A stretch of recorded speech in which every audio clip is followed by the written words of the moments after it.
নমস্কার বন্ধুরা, কেমন আছো সবাই? আশা করি সবাই ভালো আছো। আমি সুরজিৎ আবার তোমাদের কাছে অনেকদিন পরে একটা মজার গল্প নিয়ে চলে আসলাম। আজকে বলবো স্কুল জীবনের রথের মেলার গল্প।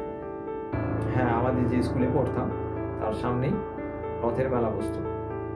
সেই সব গল্প নিয়েই তোমাদের কাছে একটা ছোট্ট স্মৃতিচারণা করব।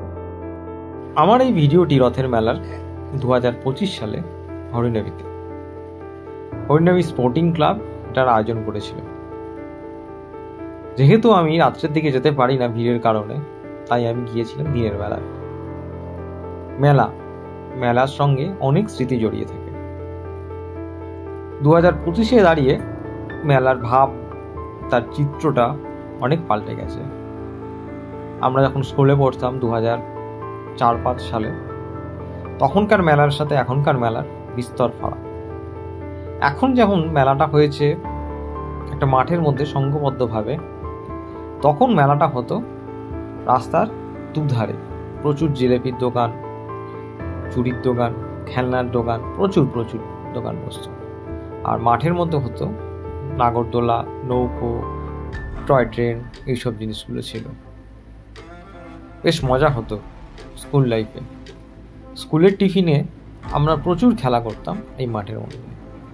আর মেলা দোকানগুলোতে যা উৎপাত করতাম গিয়ে আমরা সব বন্ধুরা মিলে, সেসব আজ স্মৃতি।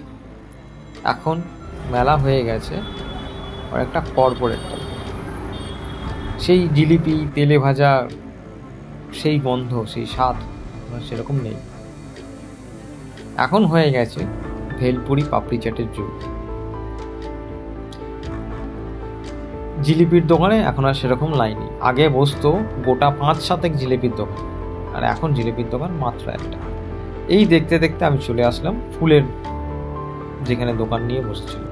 এইসব রং বেরঙের ফুলের গাছ নার্সারি থেকে এসেছিল। নার্সারির দোকানদাররাই এখন মেলায় এসে দোকান দিয়েছে। গুটি কয়েক দোকান, গোটা 3 দোকান। আগে গঙ্গার পাড় ধরে প্রচুর দোকান বসত। বাইরে থেকে অনেক দূর দূরান্ত থেকে লোক আসতো এই গাছের পসরা নিয়ে। আম গাছ, জাম গাছ, নারকেল গাছ, সুপারি গাছে ভর্তি থাকতো। এখন তার বদলে হয়ে গেছে শুধুমাত্র ফুলের গাছ। এখন আর বাড়িতে নারকেল গাছ কিংবা সুপারি গাছ পোতার জায়গা নেই। এখন মানুষ বাগান বিলাসী। সময়ের সাথে সাথে মেলার সংজ্ঞা পাল্টে যাচ্ছে। আজ এই পর্যন্তই রাখলাম। বাকি কথা আবার নয় অন্য ভিডিওতে হবে। কেমন লাগলো আমার ভিডিওটা অবশ্যই জানাবেন।